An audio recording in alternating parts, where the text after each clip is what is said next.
परीक्षित, भगवान ब्रह्मा के पुत्र हुए थे अत्रि मुनि।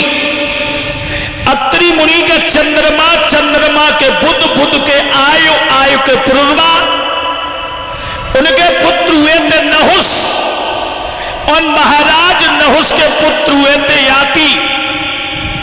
याति के 5 पुत्र हुए थे। सबसे बड़े यदु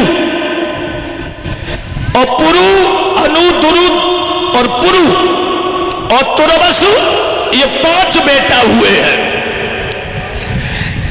यदु की 56 पीढ़ी पे यदु के 55 पर भय कुरु पांडव दल देव। 55 पीढ़ी पे नंद और वसुदेव, 56 पीढ़ी पे कौरवा और पांडवा हुए। भक्तों, मथुरा में जो महाराज सूरसेन, उनके पुत्र हुए उग्रसेन। उग्रसेन की पत्नी का नाम था पवन रेखा। पवन रेखा के उदर से कंस का जन्म हुआ था। कंस ये दुराचारी था। इसके एक चाचा थे देवक, उनकी कन्या थी देवकी। ये देवकी 7 बहनें थी।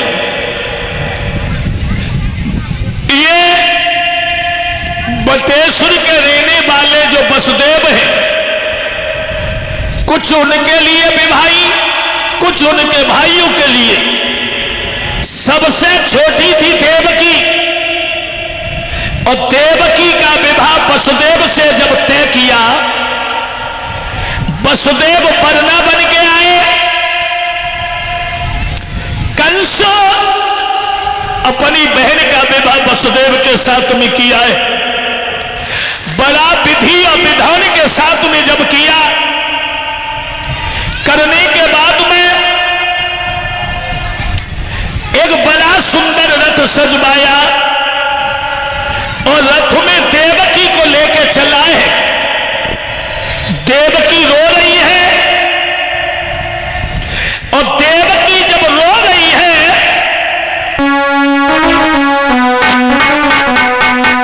कंस ने कहा आज मैं अपनी बहन को स्वयं लेकर जाऊंगा।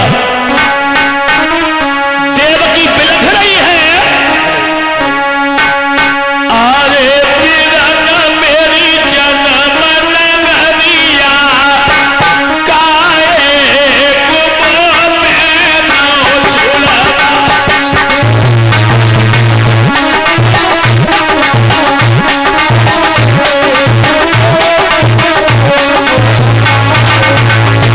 कंस अपनी बहन को लेकर के जब चला है, देवकी रो रही है, अरे बिरन मेरी जन्म नगरिया, काहे कुबो में नाव छुड़ा।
देवकी जो है रो रही है। कंस बोला है बहन रोते नहीं है। अरे बटेश्वर में जाकर के दब के मत रहना। कंस अपनी बहन को लेकर के जब चला है, देवकी रो रही है। याद रखना, कंस जब देवकी को लेके जा जाए, यहां पे बेटियां दो प्रकार की होती हैं परिचित। अब हमारी छोटी छोटी बेटियां ध्यान दें। एक बेटी वो होती है जब जिस दिन पीहर से ससुराल जाती है ना, तो पूरे मोहल्ला की बहन बेटियां, माताएं, चाची, ताई सब रोती हैं, आज बिटिया जा रही है, हैं? और दूसरी बाकी खबर मिल जाए, कोई जी कह दे कि वो बिटिया जा रही हो रड़िया। यहां फर्क है किस बात का? बेटी पराया धन हुआ करती है। चाहे एक बेटी वो होती है, चाहे चाचा से झगड़ा हो, चाहे ताऊ से हो, चाहे पिता से हो, बेटी नहीं बोलती है, वो कहती हमें क्या लेना देना। और चाची से भी बोलेगी, ताई से भी बोलेगी। जब ऐसी बेटी की शादी होती है तो पूरा परिवार रोता है। और दूसरी, उनते तो भगवान बचाए, उन्हें तो मौज सखाओ। चाची से झगड़ा हुआ तो अम्मा तो कभी लड़ाई, वो छत पे थारे है के आतो डरिया। और ऐसी बेटियां जब लड़ती है चाची ताई से, तो ऐसी बेटियों के लिए फिर कोई नहीं रोता है। तो मैं अपनी बच्चियों से कहूंगा कि उत्तम बन के रहना। तुम चाहे चाचा में झगड़ा हो, चाहे पिता से हो, तुम तो पराया धन हो। पराया धन एक धान की पौध की तरह होती हो। जैसे धान की पौध उगाई कहीं जाती हो, लगाई कहीं जाती हो, तुम्हारा जन्म कहीं होता है और तुम्हारा घर कहीं बसता है। तो बेटियों को कभी नहीं झगड़ना चाहिए और हमेशा बेटियों को ध्यान दे करके चलना चाहिए। अपने माता पिता की इज्जत का विशेषकर ध्यान रखना चाहिए। बेटा से बिटिया भली और जो कुलवंती हो, नाम बढ़ावे माँ बाप को, जाकी देश बड़ाई हो। जो सुंदर विचारों की बेटियां होती हैं ना, उन्हें ज्यादा बढ़िया कपड़ों से मतलब नहीं होता है। वो बिल्कुल सादा वस्त्र पहनेगी, सादा जीवन गुजारती हैं। केवल अपने काम से मतलब होता है, पढ़ने लिखने से, माता पिता के सम्मान से। आगे खैर नहीं बोलूंगा मैं। क्यों उन बेटियों को सुलक्षणी कहा जाता है? तो देवकी रो रही है, कंस अपनी बहन को ले जा रहा है। एक बार ऐसा हुआ, पहले गांव में नट आया करते थे। नट कौन आते थे? नट। और नट अपनी पत्नी को लेके आया। उसने तो बांस गाड़े, बांस, इन बच्चों को शांति करें। दो बांस गाड़े और बांस में रस्सी बांधी और रस्सी पे उसकी पत्नी चढ़ गई। नीचे वो नट ढोल बजा रहा है, उसकी पत्नी रस्सी पे जा रही है। और जैसे ही वो पत्नी बीच में पहुंची, उसका पैर डिगने लगा तो वो हिलने लगी। और जब हिलने लगी तो नट ने एक आवाज लगाई। उस खेल को एक लड़की भी छत से देख रही थी। और वो लड़की जो देख रही थी, उसका पैर इतना फिसल चुका था कि एक लड़का से उसका हित हो गया। परिवार की चिंता छोड़ दी थी। कुछ समय के बाद उस लड़के के साथ में वो लड़की भाग जाती। मगर नट ने अपनी पत्नी नटनी से कही कि बहुत गई थोड़ी रही, और गओ भोरा रोया ताल भंग मत कीजियो नए कुले दाग लग जाए रे भैया कुले दाग लग जाए। ये बात कही तो उसने पत्नी से, मगर उस लड़की को ठेस लगी। लड़की उतर के आई और नट के हाथ जोड़ करके बोली, भैया तू नट नहीं हो सकता, तू मेरे लिए आज भगवान बन के आ गया। क्यों कि बहुत गई थोड़ी रही और थोड़ी ही कर जाए ताल भंग मत कीजियो नए कुले दाग लग जाए।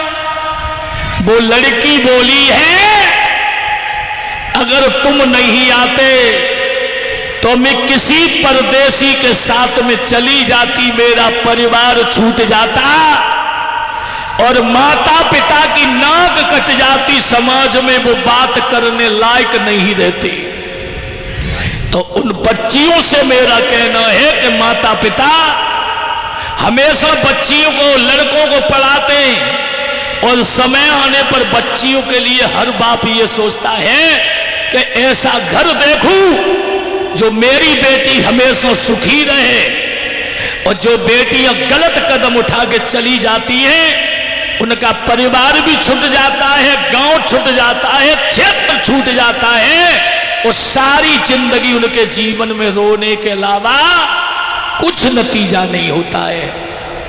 तो बहुत गई थोड़ी रही। और उन बहनों से भी कहना है, किनसे?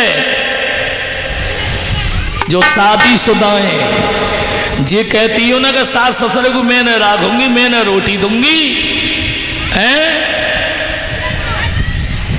तुम्हारे डोकर ब्याह करवे आए होंगे तो जे पूछी वही लड़का पे बाप पे के भी आपत्ति है 10।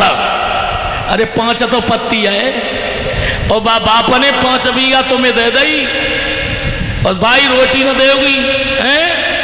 जाकी लंका सोने की ताई जगह ना है।